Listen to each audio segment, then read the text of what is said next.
যুগের এক বাদশা, তার অভ্যাস ছিল কবিতা শোনা, নতুন নতুন কবিতা শুনে পুলকিত হতেন।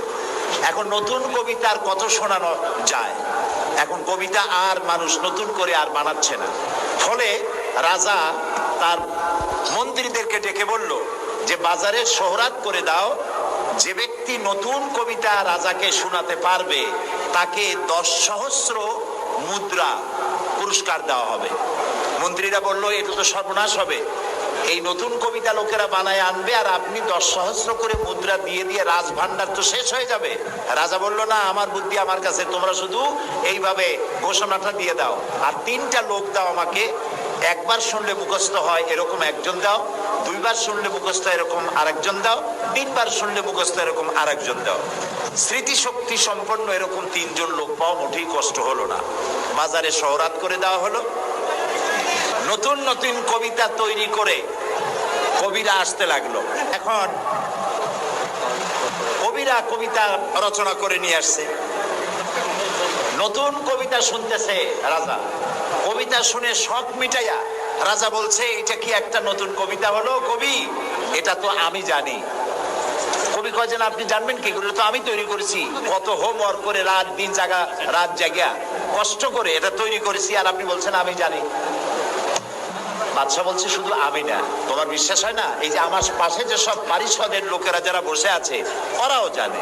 কবি চ্যালেঞ্জ করলো অসম্ভব, আমি সারা রাত জেগে জেগে কষ্ট করে রুদ্ধদ্বার কক্ষে বসে বসে কবিতা রচনা করেছি, কারো জানার কথা না। তোমার বিশ্বাস হয় না? ওই যে একবার শুনলে যার মুখস্থ হয় তার বললো তুমি শোনাও তো, সে দাঁড়ায় শোনাই দিল। 2বার শুনলে যার মুখস্থ হয় তার তো 2বার শোনা হয়ে গেছে, বললো তুমি শোনাও, সেও শোনাই দিল। 3বার শুনলে যার মুখস্থ হয় তার তো 3বার শোনা হয়েছে, বললো তুমি শোনাও তো, সেও শোনাই দিল। কবি বেচারা বেকুব হয়ে হেঁটে গেল। এরকম কবিদের কাছ থেকে নতুন নতুন কবিতা শুনে শখ মেটাতে মেটাতে এক চালাক কবি অবস্থাটা বুঝে ফেলেছে। সে বুঝে এক কবিতা তৈরি করে এনেছে, এনে বলছে জাহাপানা আমি এক কবিতা এনেছি। বললো না যে নতুন কবিতা এনেছে, কবিতা এনেছে। বাদশা বলল শোনাও। কবি কবিতা শোনালেন। তার কবিতার অর্থ ছিল এরকম যে হে রাজা, আপনার পিতা আর আমার পিতার সাথে ছিল গভীর বন্ধুত্ব। এই বন্ধুত্বের সূত্র ধরে আপনার পিতা আমার পিতার কাছ থেকে 10 সহস্র রৌপ্য মুদ্রা ধার করেছিলেন। চুক্তিপত্রে লেখা ছিল আপনার পিতা আর আমার পিতা মরে যাওয়ার পর আপনি আপনার পিতার উত্তরাধিকার সূত্রে আমার পিতার কাছে দেনা হিসাবে 10 সহস্র রৌপ্য মুদ্রা আমাকে পরিশোধ করবেন। বাদশা শুনিয়া চিন্তা করলো সর্বনাশ, আমি যদি বলি যেটা আমি জানি আর সাথের লোকেরাও জানে তাহলে তো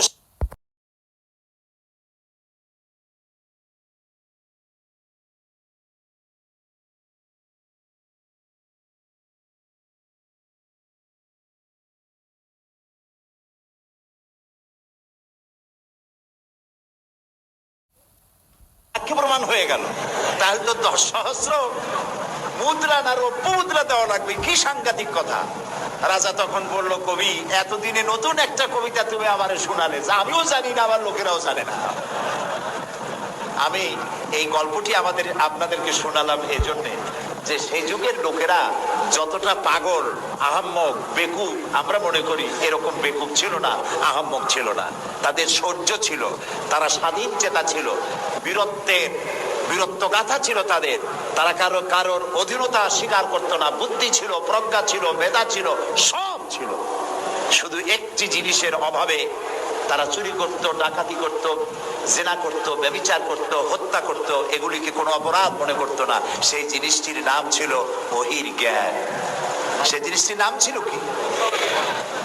আল্লাহ রাব্বুল আলামিন সেই যুগে এই মানুষগুলির পরিবর্তনের জন্য, গোটা বিশ্বে শান্তি আনার জন্য, পৃথিবী যখন ধ্বংসের দ্বার প্রান্তে দাঁড়িয়েছে, রহমত ছাড়া পৃথিবীকে আর রক্ষা করা যাবে না, তখন আল্লাহ তাআলা রাসূলকে রহমত হিসেবে পাঠালেন। আল্লাহ তাআলা বলছেন ওয়ামা আরসালনাকা ইল্লা রাহমাতাল লিল আলামিন।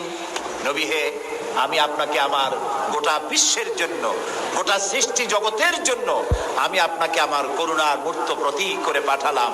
সৃষ্টি জগতের জন্য আপনি আমার রহমত। সুবহানাল্লাহ।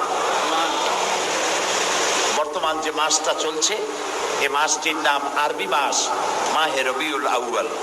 এই মাসেই আল্লাহ তাআলা পাঠিয়েছিলেন বিশ্বনবী মুহাম্মদ রাসূলুল্লাহ সাল্লাল্লাহু আলাইহি ওয়াসাল্লামকে পৃথিবীর মানবতার কল্যাণের জন্য।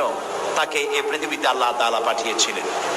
আল্লাহ তাআলা কোরআনে কারীমের মধ্যে বলছেন, সূরা আন-নাহল, আল্লাহ তাআলা বলছেন, وعلى الله قصد السبيل ومنها جائر ولو شاء لهداكم أجمعين।